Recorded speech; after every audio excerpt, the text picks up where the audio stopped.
Assalamualaikum warahmatullahi wabarakatuh. Waalaikumsalam warahmatullahi wabarakatuh. Alhamdulillah wassalatu wassalamu ala sayyidina Rasulillah sayyidina wa maulana Muhammad ibn Abdullah wa ala alihi wa sahbihi wa mawalah. La haula wa la quwwata illa billah, amma ba'du. Bapak-bapak, ibu-ibu, saudara-saudara kaum muslimin rahimakumullah. Kalau komputer lebih kita kagumi dari Allah, itulah berhala kita. Kalau pangkat lebih kita utamakan dari Allah, itulah berhala kita. Kalau ilmu lebih kita kagumi daripada Allah, itulah berhala kita. Quran membebaskan manusia dari ketergantungan kepada benda, membersihkan keyakinan, meluruskan tauhid dengan konsep akidah. Lalu sisi yang kedua, syariat untuk mengatur kehidupan sesama manusia.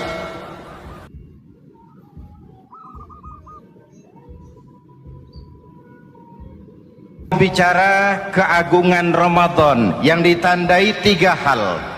Pertama, Ramadan dipilih oleh Allah menjadi bulan tempat di mana pertama kali diturunkan Al-Quranul Karim, kitab suci kita, imam kita, pedoman utama dalam melaksanakan berbagai kegiatan hidup.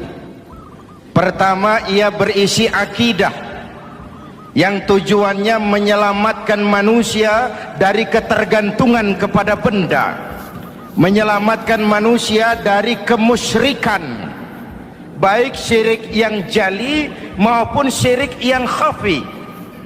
Syirik jali itu syirik terang-terangan, nyata-nyata menyembah berhala, nyata-nyata meyakini Tuhan lebih dari satu. Kalau gitu insya Allah kita aman.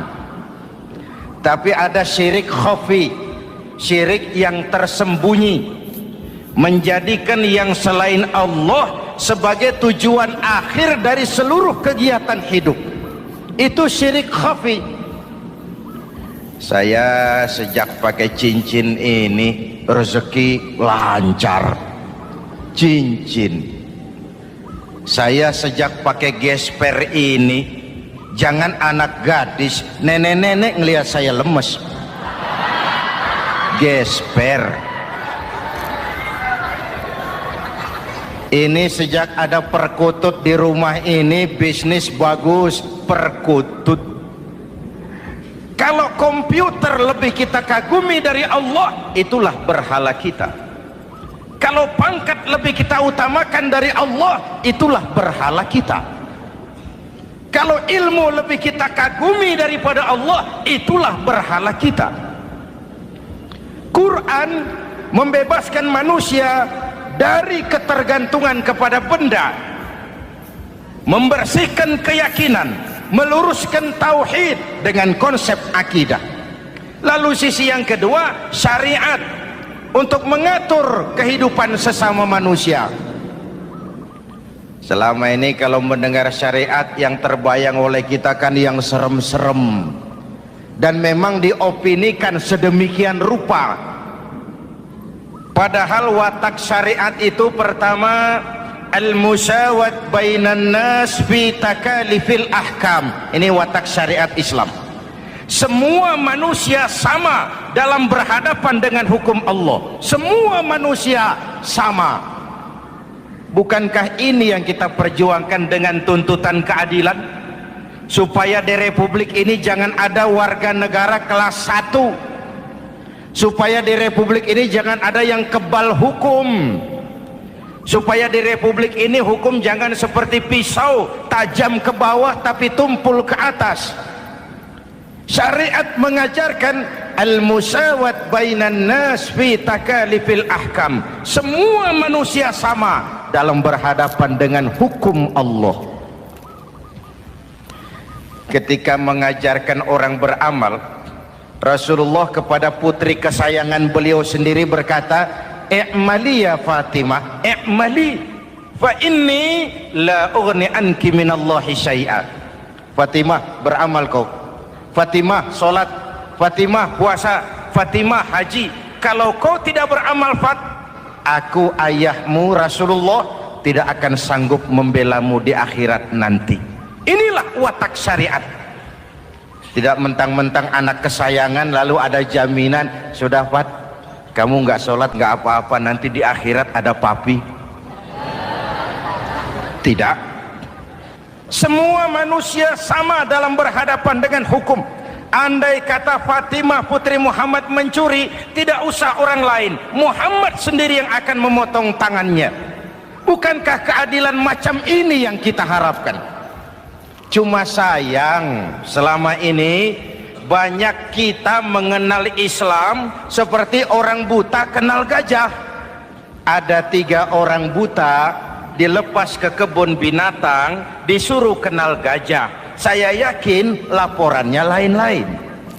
Orang buta pertama bilang, Pak, gajah tipis lebar kayak kipas. Kenapa? Dia baru pegang telinganya. Orang buta kedua ngotot, goblok itu Pak. Yang betul saya, gajah kecil panjang kayak ular. Kenapa? Yang dia pegang ekornya. Orang buta ketiga lebih marah, dua-duanya tolol Pak. Yang betul itu saya, gajah tinggi besar seperti pohon kelapa. Karena yang dia pegang kakinya. Beginilah kita mengenal Islam. Seperti orang buta kenal gajah, frame of reference, kacamata pandangannya tidak total. Baru kenal kaki gajah sudah sok tahu gajah. Baru kenal telinga gajah sudah sok kenal gajah. Kemana-mana pidato, saudara-saudara, gajah tipis lebar kayak kipas. Buat orang yang belum kenal gajah, dia menyesatkan.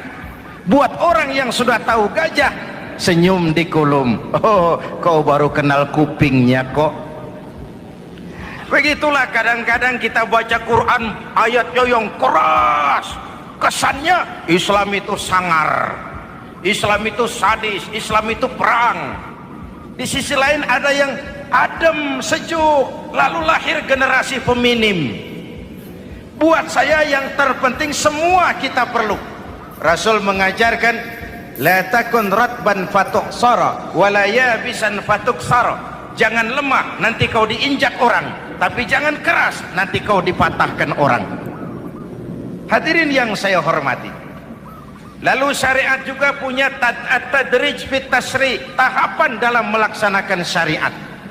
Oleh karena itu Ramadan yang keagungannya ditandai dengan turunnya Al-Quran harus jadi momentum kembalinya kita kepada Al-Quran. Quran itu imam, kita ini makmum. Saya mau tanya, imam ikut makmum apa makmum ikut imam? Makmum ikut imam apa imam ikut makmum? Makmum ikut imam. Kalau Quran imam dan kita makmum, kita ikut Quran, jangan Quran diminta ikut kita. Imam ruku, kita ruku. Imam sujud, kita sujud. Imam i'tidal, kita i'tidal. Ke barat kata Quran, ke barat kita berangkat. Ke timur kata Quran, ke timur kita menuju. Halal kata Quran, ambil. Haram menurut Quran, tinggalkan. Kalau dia imam dan kita adalah makmum, mari berimam kepada Al-Quranul Karim. Yang kedua, keagungan Ramadan ditandai dengan perintah melaksanakan ibadah puasa.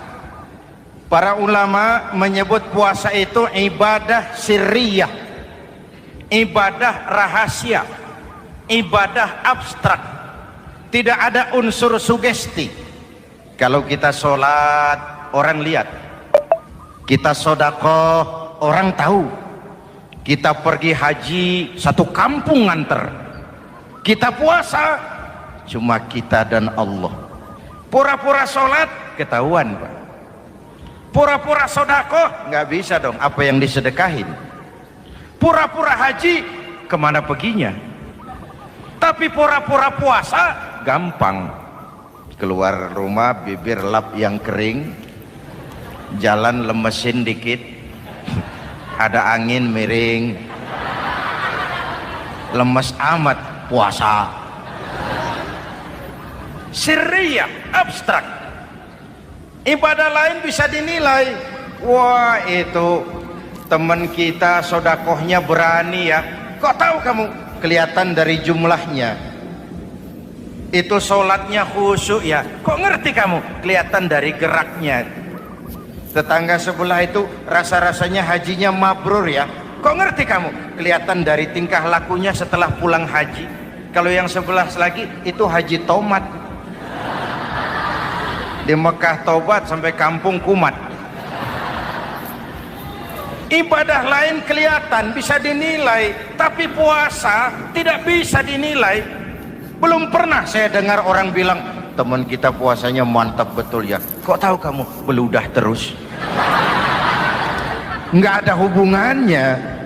Oleh karena puasa ibadah sirri, ibadah abstrak, maka yang terbentuk dari ibadah ini pertama keikhlasan. Ini sikap hidup yang paling penting.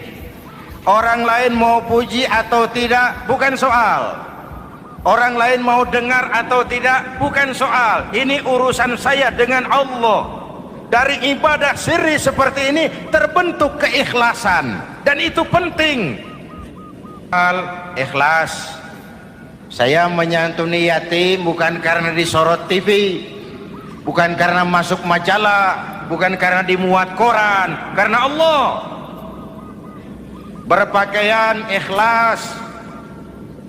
Saya berpakaian ini karena perintah Allah menutup aurat, bukan karena tuntutan Ramadan. Kalau cuma tuntutan Ramadan, Ramadan saja bagus busana muslim. Selesai Ramadan kembali pusar merajalela. Menerima jabatan ikhlas, ini amanah dari Allah. Jabatan adalah alat untuk mengabdi, bukan cuma alat yang melahirkan kekuasaan dan fasilitas. Kalau kekuasaan dianggap sebagai fasilitas dan kekuasaan, maka yang lahir tentu akhirnya maling-maling baru, yang lahir rampok-rampok baru, yang dikuras ya harta negara. Hadirin yang saya hormati, ikhlas menerima jabatan dengan keyakinan ini amanah Allah, amanah akan dimintakan pertanggungan jawab. Ini alat untuk berbuat baik, ini alat untuk mengabdi. Kalau cuma digambarkan kekuasaan jabatan sebagai kekuasaan dan fasilitas, itu yang lalu banyak melahirkan rampok-rampok baru. Betul?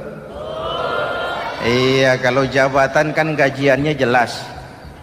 Menteri gajinya jelas, anggota DPR gajinya jelas, presiden, wakil presiden gajinya jelas.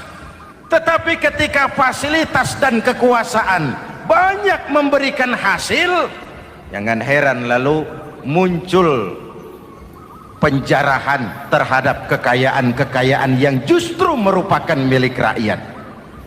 Ikhlas dalam menerima jabatan, ikhlas dalam berbuat, ikhlas dalam beramal. Lalu yang kedua, jujur. Tadi siang saudara sholat zuhur apa tidak? Sholat. Yang sholat? Ya enggak, ya enggak. Sebelum sholat zuhur kan saudara berwudu. Waktu berwudu kan saudara berkemur, memasukkan air ke mulut. Umpama waktu berkemur saudara korupsi, dikit saja airnya saudara minum, jangankan hansip, jangankan satpam, jangankan polisi, teman sebelah pun tidak tahu kalau waktu berkemur kita korupsi. Kenapa kita tidak mau melakukan itu? Ada rasa malu kepada Allah. Alangkah positifnya kalau ini diterjemahkan dalam kehidupan. Sekarang kan kita berpikirnya Allah ditekan. Kamu korupsi ya? Iya, Tuhan kan tahu. Biarin, Tuhan mah tahu, nggak ribut. Nggak ribut katanya. Tapi kalau orang, 3 orang saja tahu, geger kantor. Bayangin, Tuhan aja ditekan, Tuhan diintimidasi, apalagi orang lain. Lahir etika otonom, daya kontrol yang paling ampuh yang muncul dari dalam jiwa kita sendiri. Sabahu ahadun au qatalahu falyaqul inni shaim, inni shaim. Kalau ada orang mencaci maki dia, bahkan mengajak dia berkelahi yang menurut ukuran dia mesti menang, tapi karena puasa, maaf, saya bukan gak berani sama kamu, saya sedang puasa. Kalau mau berkelahi juga ntar aja habis buka, segeran dikit berantemnya. Ini shaim, maaf, saya sedang berpuasa. Itu merupakan benteng. Orang itu kan kalau lagi puasa kondisi lapar, haus, temperamen kan tinggi, sedikit tersinggung temperatur naik, sama marah gampang. Kalau waktu begitu dia bisa sabar, ketika kenyang sudah nggak ada masalah. Sabar baik dalam taat kepada Allah. Kalau ibadah puasa kita baik, kita yang malam ini pasti bukan kita 20 hari yang lalu. Kita yang malam ini, kita yang sudah ditempa oleh penggojologan Ramadan, ditempa oleh kawah candra di mukanya Ramadan, sehingga membias dalam pembentukan pribadi. Setiap ibadah yang dikerjakan dengan benar pasti punya dampak positif dalam meluruskan moral orang yang melaksanakan ibadah itu sendiri. Jangan sampai terjebak kepada rutinitas ritual. Akhirnya seperti yang sering saya ungkapkan, sholat rajin, maksiat tekun, baca Quran mau, fitnah orang hobi, sedekah ya sedekah, tapi nyolongnya lebih gede dari sedekahnya. Sedekahnya cuma untuk ngumpetin korupsinya. Akhirnya jadi lipstik, akhirnya jadi dekorasi.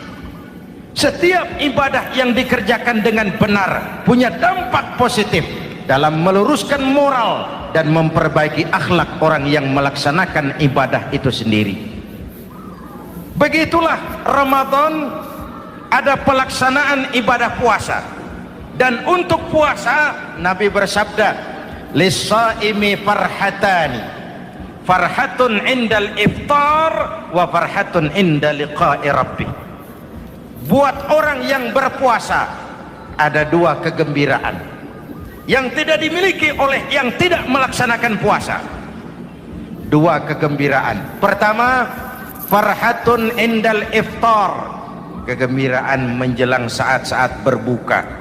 Hati itu besar, rasa optimisme, padahal bukanya cuma sama tempe, sama tahu, sama ikan asin. Tapi entah makin dekat maghrib hati makin berbunga, ada kebahagiaan yang tidak bisa diceritakan. Allahumma laka sumtu, ya Allah hari ini saya laksanakan perintahmu, saya lawan rasa nafsu, saya tempuh lapar, haus, saya tunaikan semua ini. Itu kegembiraan yang puasa. Yang kedua, wa farhatun inda liqa'i rabbih, kegembiraan kedua nanti di akhirat pada saat bertemu dengan Allah Subhanahu wa ta'ala. Masuk surga nikmat, bertemu Allah jauh lebih nikmat. Hadirin yang saya hormati, bahkan di surga ada sebuah pintu yang khusus disiapkan bagi orang-orang yang melaksanakan puasa. Tidak bisa masuk ke pintu itu kecuali orang yang puasa. Dan pintu itu disebut pintu Rayyan, Babur Rayyan, pintu Rayyan, yang hanya boleh dimasuki orang-orang yang melaksanakan ibadah puasa. Hadirin, lalu yang berikutnya, ibadah puasa ganjarannya abstrak. Kalau ibadah lain kita bisa lihat itu, sholat berjamaah pahalanya begini, haji kalau mabrur pahalanya begitu, sodakoh pahalanya begini. Puasa Allah cuma bilang as-siyamu li wa ana ajzibi, puasa untukku dan aku yang membalasnya. Berapa besar balasan Allah tidak diberitahu. Artinya apa? Kalau saudara kerja mandor bilang, mas kau kerja sama saya, gajimu sebulan 5 juta. Ketahuan sebulan 5 juta. Kita kan bisa kong kaling kong. Ada mandor rajin, tidak ada mandor kendor. Pokoknya jatah 5 juta. Tapi kalau mandor cuma bilang, "Mas, kau kerja sama aku, soal gajimu nanti aku yang atur." Berapa besarnya nggak dikasih tahu. Aturan seperti ini harusnya membuat kita kerja lebih hati-hati. Sebab apa? Mungkin gaji kita sama saja 5 juta kalau kerja biasa-biasa. Mungkin jauh lebih besar kalau pekerjaan memuaskan. Mungkin tidak digaji sama sekali kalau pekerjaan sembarangan. Tidak dijelaskannya gambaran pahala puasa menjadi sugesti untuk melaksanakan ibadah puasa ini dengan sebaik-baiknya. Hadirin yang saya cintai, yang ketiga soal keagungan Ramadan ini. Di dalam bulan Ramadan ada satu malam yang bobotnya khairun min alfi syahrin. Satu malam tapi lebih baik daripada 1000 bulan, yang kita kenal dengan malam Qadar atau Lailatul Qadar. Sementara itu adanya pada sepertiga yang akhir dari bulan Ramadan, terutama di malam-malam ganjil. Di negeri kita lihat terjadi pergeseran nilai. Awal-awal Ramadan, minggu pertama, pasar sepi, masjid ramai, full house, meledak. Betul? Padahal Rasul memberikan contoh, kalau sudah masuk sepertiga yang akhir Ramadan, beliau sing-singkan lengan baju, hamparkan sajadah, lebih banyak di masjid daripada di rumah. Itu baginda Rasul. Sing-singkan lengan baju, hamparkan sajadah, lebih banyak di masjid daripada di rumah. Hadirin yang saya hormati, di situ makna meraih kemenangan. Karena itu lebaran lain dengan Idul Fitri. Lebaran siapa saja boleh ikutan, tapi Idul Fitri milik orang yang melaksanakan ibadah Ramadan dengan baik. Nah, saya kembali kepada Lailatul Qadar. Semua kita, kecil atau besar, sengaja atau tidak, khilaf atau terpaksa, pasti punya yang namanya dosa. Di sini semua yang hadir nih, include saya, apa ada yang tidak punya dosa? Ayo, jujur. Apa ada di antara kita di sini yang nggak punya salah? Apa ada yang nggak punya dosa? Setiap kita, kecil, besar, sedikit, banyak, terlupa, terpaksa, pasti punya salah. Sekarang kalau mau hitung dagang, kita diberi umur 65, 40 tahun penuh dosa, lalu taubat 25 tahun. Menurut neraca hukum dagang belum seimbang. Dosa 40 tahun ditebus taubat 25 tahun.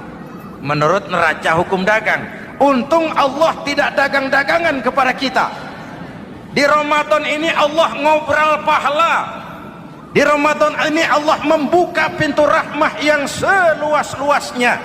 Sampai-sampai ada hadis qudsi, "Lau amiltumul khataya hatta mala'atis sama thumma nadimtum fataballahu alaikum." Kalaupun kamu berbuat dosa, penuh langit dengan dosamu, kemudian kamu menyesal dan bertaubat, Allah pasti akan menerima taubatmu. Hadirin yang saya hormati, inilah momentum Ramadan, saat dimana kita melakukan pemutihan diri. Masih ingat cerita dalam kitab Durratun Nasihin? Saya ulang lagi cerita ini untuk sugesti. Ada buajingan tengik, pernah membunuh 99 orang. Satu saat hidayah datang kepadanya, terniat ingin bertaubat. Dicarinya seorang ustadz, ketemu ustadz kepala ngajar. Ustadz, ya, apa? Saya mau taubat, diterima apa tidak taubat saya? Emangnya dosa kamu apa? Saya pernah membunuh 99 orang Ustadz. Ustadznya melotot. Wih, banyak amat. Enggak segampang itu nyawa hak prerogatif Allah. Cuma Allah yang berhak ngambil. Membunuh tanpa alasan yang benar, dosa besar. Dosamu kelewat banyak, Mas. Enggak bisa. Dia ponis lebih dulu kayak surga milik bapak moyangnya. Ini preman kita pikir ini Ustadz saya niat baik-baik kok ngomongnya nggak enak. Nah, daripada 99 tanggung. Saya lempengin aja nih urusan dah. Dibabat lagi Ustadz. Tamat. Selesai. Pas. Cepet. Niat taubatnya masih terus. Dia mengembara sampai ketemu seorang ustadz yang bijak. Waalaikumsalam Ustadz. Salam. Ada apa? Ustadz saya mau taubat, diterima apa enggak sih? Oh, sebelum mentari terbit dari sebelah barat, sebelum nafasmu sampai di tenggorokan, Allah akan menerima taubatmu. Boleh jadi dosamu besar, tapi ampunan Allah lebih besar dari dosamu. Begitu tadi. Iya. Cuman ngomong-ngomong dosamu apa sih? Ustadz saya sih tadinya cuma bunuh 99 orang. Terus ada Ustadz ngomongnya nggak enak. Jadi saya cukupin 100. Oh, taubatmu diterima asal benar-benar. Cuma begini saja, kampungmu kampung brengsek tuh, lingkunganmu nggak sehat. Kalau kau pulang ke sana lagi, niat taubatmu bisa lentur dan luntur. Kamu pindah saja, hijrah ke kampung lain yang lebih baik. Baik Ustadz, terima kasih. Wah, ngepak koper, pindah. Belum sampai ke kampung yang dituju, ajal datang merenggut nyawa. Ketika roh keluar dari jasad, ini malaikat rahmah dengan malaikat azab rebutan. Kata malaikat rahmah, ini jatah saya. Orang ini sudah taubat, tempatnya di surga. Kata malaikat azab, nanti dulu. Taubat sih taubat, 100 bagaimana urusannya? Bertengkar. Akhirnya Allah mengutus malaikat Jibril, kau adili. Kata Jibril, ukur sajalah mana yang lebih dekat, kampung yang dituju atau kampung yang ditinggalkan. Ketika diukur, kampung yang dituju lebih dekat dari kampung yang ditinggalkan. Kata Jibril, dia jatah malaikat rahmah, taubatnya diterima Allah. Nah, kalau mendengar riwayat seperti ini, jangan diartikan bahwa untuk taubat mesti membunuh 100 orang. Ini harus diartikan bagaimanapun besar dosa dan kesalahan yang kita lakukan, jangan putus asa dari rahmat Allah. Sebaliknya, bagaimanapun banyak kebaikan yang kita kerjakan, jangan puas hati dan sombong diri. Kita belum tahu akhir perjalanan hidup ini. Kita hanya berbuat dan berbuat. Kepastian itu haknya Allah. Ada yang masuk neraka karena menyiksa kucing. Ada yang masuk surga walaupun sudah membunuh 100 orang. Bahkan kalau nanti saudara di surga ketemu orang-orang soleh, saudara nggak usah kaget, itu memang tempatnya di surga. Saudara akan kaget nanti kalau di surga ketemu pelacur. Pelacur masuk surga. Penasaran, saudara samperin, Mbak Yu. Iya Mas, sampean ada di sini, apa Allah nggak salah wesel ini? Iya Mas, saya ini ada di surga sini. Padahal waktu di dunia dulu saya ini siapa, Mas tahu kan? Mas juga langganan kan waktu itu.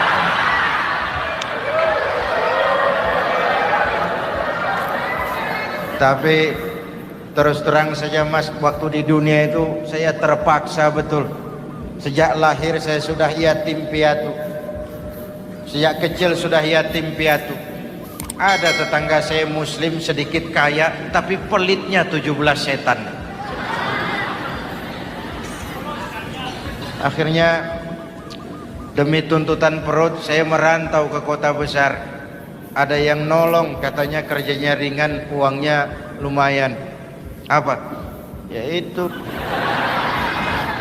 Demi sesuap nasi saya lakoni. Satu malam saya lagi berangkat dagang, lewat Masjid Baitul Ihsan. Ada ceramah, saya dengar dari jauh, ustadznya pidato, katanya Allah berpesan, "Lau amiltumul khataya hatta mala'atis sama, thumma nadimtum, fataballahu alaikum." Kalaupun kamu berbuat dosa, penuh langit dengan dosamu, lalu kau menyesal dan bertaubat, Allah pasti akan menerima taubatmu. Mendengar hadis itu mas, berlinang air mata saya. Terbayang dosa-dosa yang pernah saya lakukan. Terbayang orang-orang yang pernah menanamkan modal asing.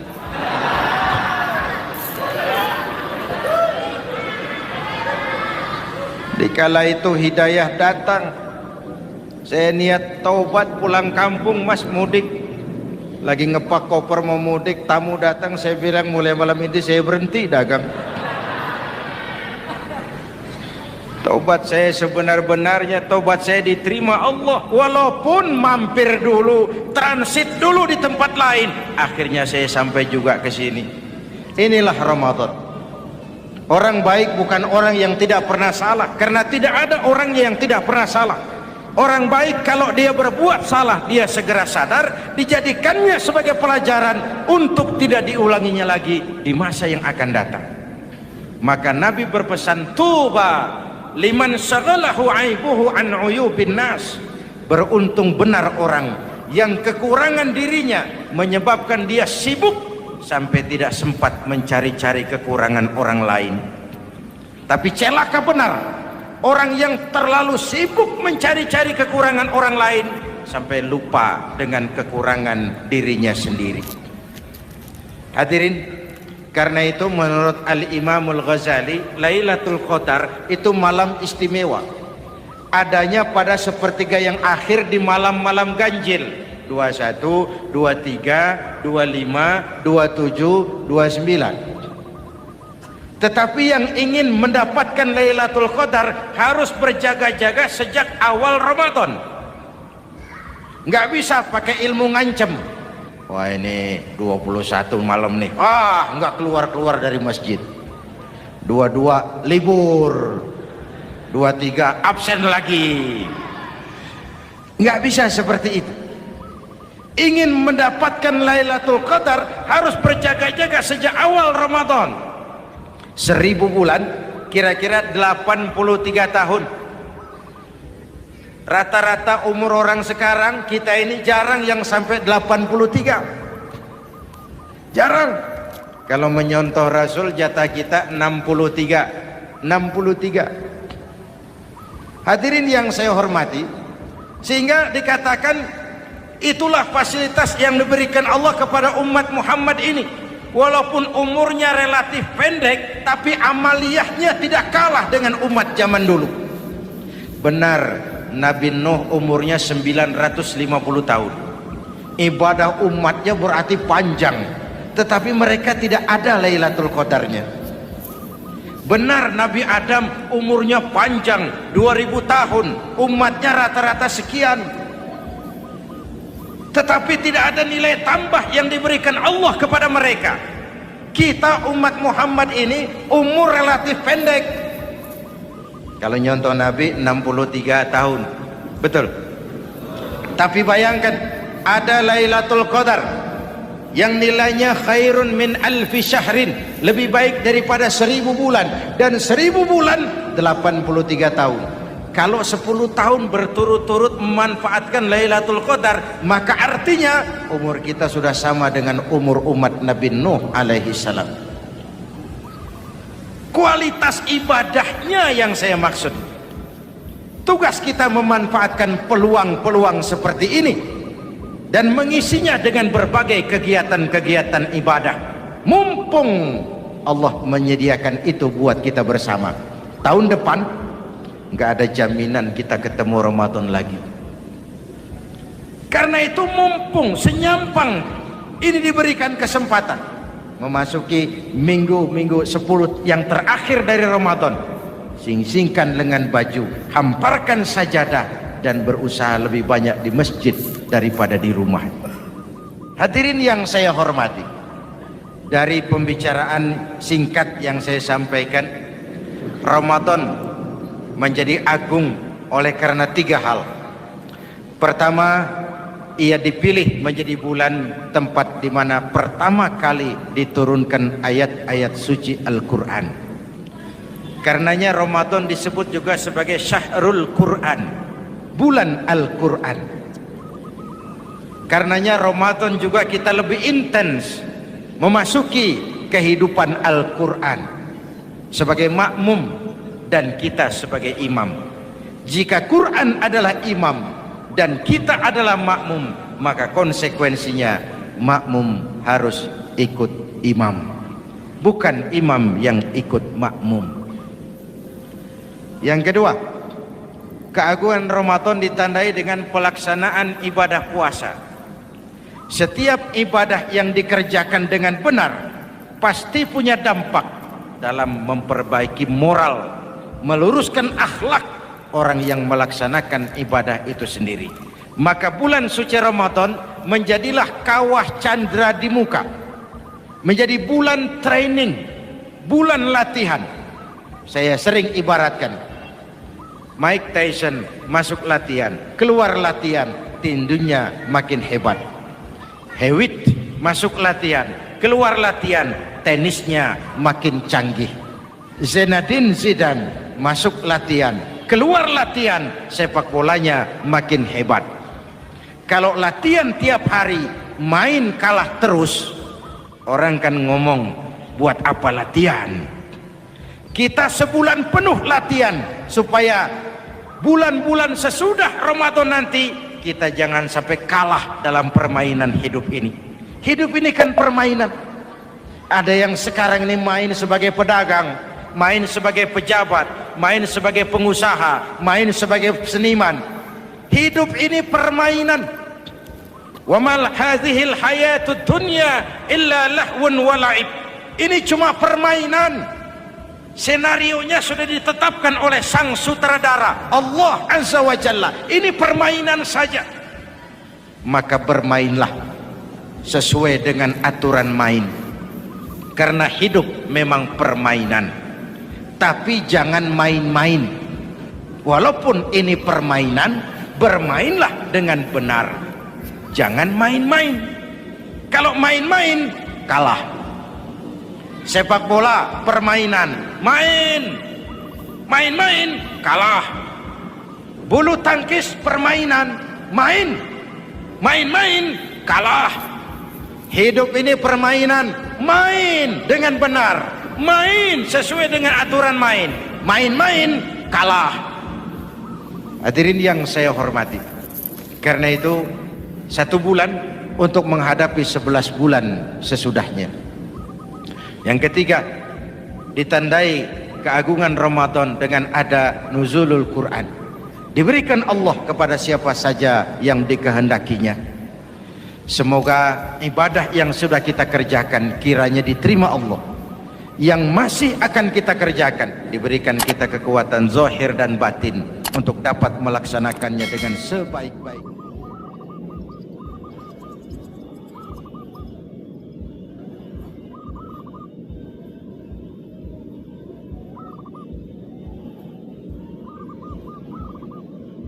Pertama, Ramadan dipilih oleh Allah menjadi bulan tempat di mana pertama kali diturunkan Al-Quranul Karim, kitab suci kita, imam kita, pedoman utama dalam melaksanakan berbagai kegiatan hidup. Pertama, ia berisi akidah, yang tujuannya menyelamatkan manusia dari ketergantungan kepada benda, menyelamatkan manusia dari kemusyrikan, baik syirik yang jali maupun syirik yang khafi. Syirik jali itu syirik terang-terangan, nyata-nyata menyembah berhala, nyata-nyata meyakini Tuhan lebih dari satu. Kalau gitu insya Allah kita aman. Tapi ada syirik khafi, syirik yang tersembunyi, menjadikan yang selain Allah sebagai tujuan akhir dari seluruh kegiatan hidup. Itu syirik khafi. Saya sejak pakai cincin ini rezeki lancar. Cincin. Saya sejak pakai gesper ini, jangan anak gadis, nenek-nenek ngelihat saya lemes. Gesper. Ini sejak ada perkutut di rumah ini, bisnis bagus. Perkutut. Kalau komputer lebih kita kagumi dari Allah, itulah berhala kita. Kalau pangkat lebih kita utamakan dari Allah, itulah berhala kita. Kalau ilmu lebih kita kagumi daripada Allah, itulah berhala kita. Quran membebaskan manusia dari ketergantungan kepada benda, membersihkan keyakinan, meluruskan tauhid dengan konsep akidah. Lalu sisi yang kedua, syariat untuk mengatur kehidupan sesama manusia. Selama ini kalau mendengar syariat yang terbayang oleh kita kan yang serem-serem, dan memang diopinikan sedemikian rupa. Padahal watak syariat itu pertama, al-musawat bainan nas fi takalifil ahkam. Ini watak syariat Islam. Semua manusia sama dalam berhadapan dengan hukum Allah. Semua manusia sama. Bukankah ini yang kita perjuangkan dengan tuntutan keadilan? Supaya di Republik ini jangan ada warga negara kelas 1. Supaya di Republik ini jangan ada yang kebal hukum. Supaya di Republik ini hukum jangan seperti pisau, tajam ke bawah tapi tumpul ke atas. Syariat mengajarkan al-musawat bainan nas fi takalifil ahkam. Semua manusia sama dalam berhadapan dengan hukum Allah. Ketika mengajarkan orang beramal, Rasulullah kepada putri kesayangan beliau sendiri berkata, "I'mali ya Fatimah, i'mali fa inni la ughni anki minallahi syai'a." Fatimah, beramal kau. Fatimah, solat. Fatimah, puasa. Fatimah, haji. Kalau kau tidak beramal, aku ayahmu Rasulullah tidak akan sanggup membelamu di akhirat nanti. Inilah watak syariat. Tidak mentang-mentang anak kesayangan lalu ada jaminan, sudah Fat, kamu nggak sholat nggak apa-apa, nanti di akhirat ada papi. Tidak. Semua manusia sama dalam berhadapan dengan hukum. Andai kata Fatimah putri Muhammad mencuri, tidak usah orang lain, Muhammad sendiri yang akan memotong tangannya. Bukankah keadilan macam ini yang kita harapkan? Cuma sayang selama ini banyak kita mengenal Islam seperti orang buta kenal gajah. Ada 3 orang buta dilepas ke kebun binatang, disuruh kenal gajah. Saya yakin laporannya lain-lain. Orang buta pertama bilang, "Pak, gajah tipis lebar kayak kipas." Kenapa? Dia baru pegang telinganya. Orang buta kedua ngotot, "Goblok itu Pak. Yang betul saya, gajah kecil panjang kayak ular." Kenapa? Yang dia pegang ekornya. Orang buta ketiga lebih marah, dua-duanya tolol Pak. Yang betul itu saya, gajah tinggi besar seperti pohon kelapa. Karena yang dia pegang kakinya. Beginilah kita mengenal Islam. Seperti orang buta kenal gajah, frame of reference, kacamata pandangannya tidak total. Baru kenal kaki gajah sudah sok tahu gajah. Baru kenal telinga gajah sudah sok kenal gajah. Kemana-mana pidato, saudara-saudara, gajah tipis lebar kayak kipas. Buat orang yang belum kenal gajah, dia menyesatkan. Buat orang yang sudah tahu gajah, senyum di kulum. Oh, kau baru kenal kupingnya kok. Begitulah kadang-kadang kita baca Quran, ayatnya yang keras, kesannya Islam itu sangar, Islam itu sadis, Islam itu perang. Di sisi lain ada yang adem, sejuk, lalu lahir generasi feminim. Buat saya yang terpenting semua kita perlu. Rasul mengajarkan, la takun ratban fatuksara wala yabisan fatuksara. Jangan lemah, nanti kau diinjak orang, tapi jangan keras, nanti kau dipatahkan orang. Hadirin yang saya hormati, lalu syariat juga punya at-tadrij fit tasri', tahapan dalam melaksanakan syariat. Oleh karena itu Ramadan yang keagungannya ditandai dengan turunnya Al-Quran harus jadi momentum kembalinya kita kepada Al-Quran. Quran itu imam, kita ini makmum. Saya mau tanya, imam ikut makmum apa makmum ikut imam? Makmum ikut imam apa imam ikut makmum? Makmum ikut imam. Kalau Quran imam dan kita makmum, kita ikut Quran, jangan Quran diminta ikut kita. Imam ruku, kita ruku. Imam sujud, kita sujud. Imam i'tidal, kita i'tidal. Ke barat kata Quran, ke barat kita berangkat. Ke timur kata Quran, ke timur kita menuju. Halal kata Quran, ambil. Haram menurut Quran, tinggalkan. Kalau dia imam dan kita adalah makmum, mari berimam kepada Al-Quranul Karim. Yang kedua, keagungan Ramadan ditandai dengan perintah melaksanakan ibadah puasa. Para ulama menyebut puasa itu ibadah sirriyah, ibadah rahasia, ibadah abstrak, tidak ada unsur sugesti.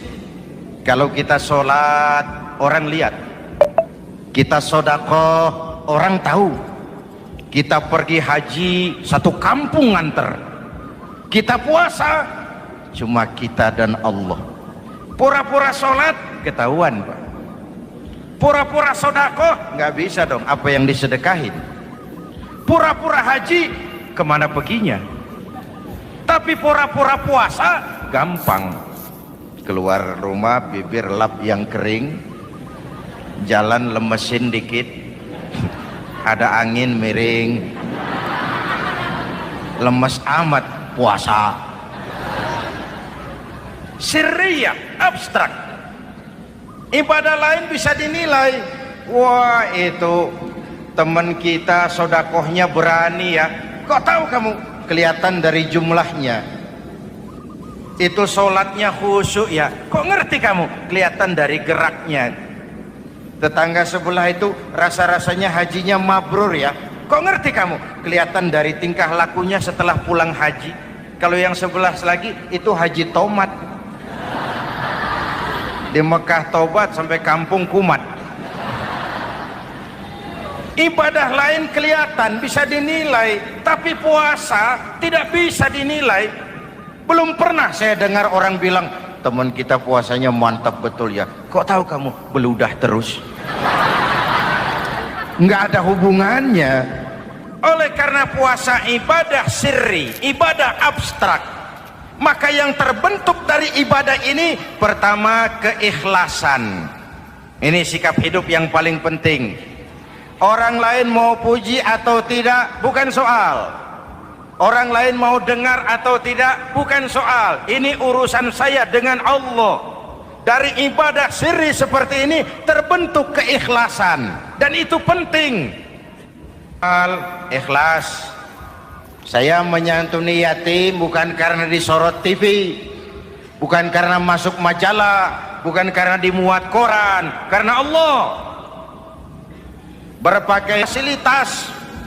Kalau kekuasaan dianggap sebagai fasilitas dan kekuasaan, maka yang lahir tentu akhirnya maling-maling baru, yang lahir rampok-rampok baru, yang dikuras ya harta negara. Hadirin yang saya hormati, ikhlas menerima jabatan dengan keyakinan ini amanah Allah, amanah akan dimintakan pertanggungan jawab, ini alat untuk berbuat baik, ini alat untuk mengabdi.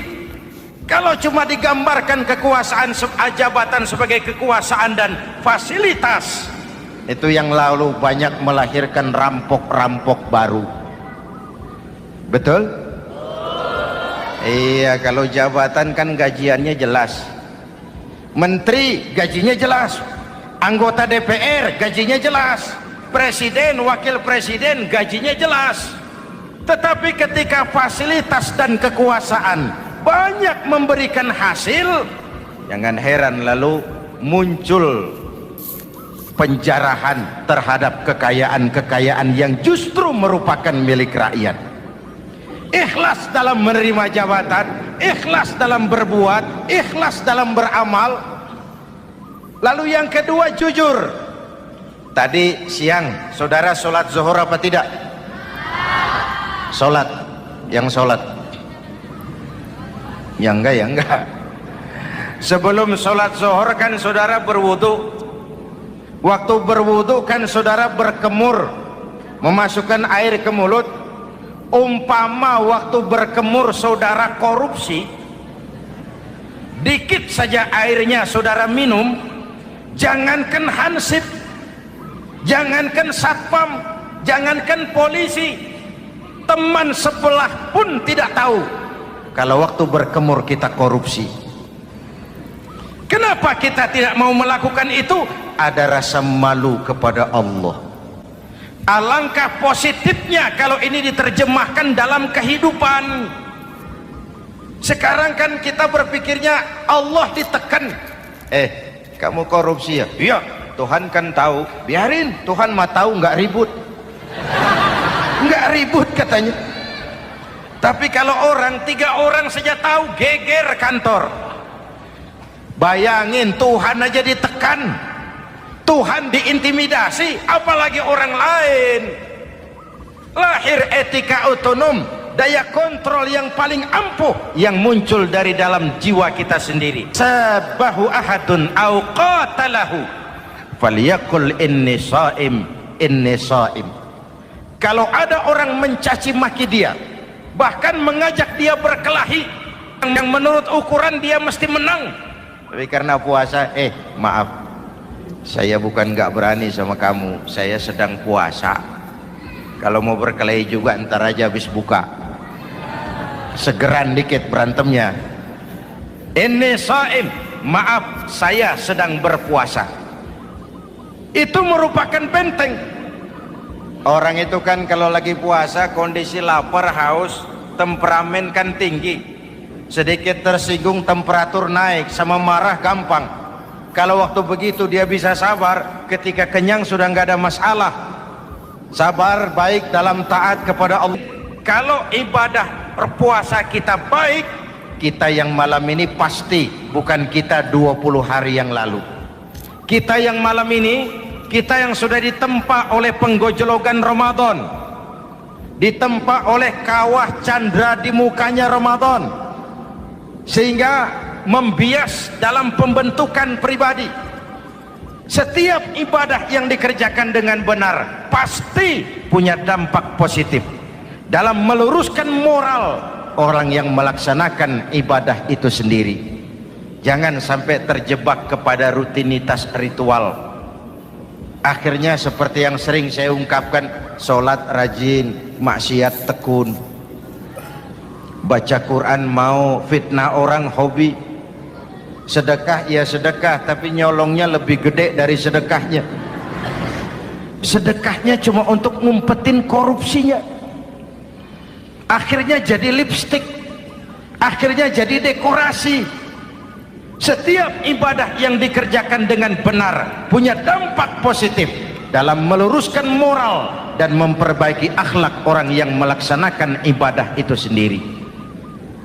Begitulah Ramadan ada pelaksanaan ibadah puasa. Dan untuk puasa Nabi bersabda, lis-shaimi farhatani, farhatun indal iftar wa farhatun inda liqa'i rabbih. Buat orang yang berpuasa ada dua kegembiraan yang tidak dimiliki oleh yang tidak melaksanakan puasa. Dua kegembiraan. Pertama, farhatun indal iftar, kegembiraan menjelang saat-saat berbuka. Hati itu besar, rasa optimisme, padahal bukanya cuma sama tempe, sama tahu, sama ikan asin.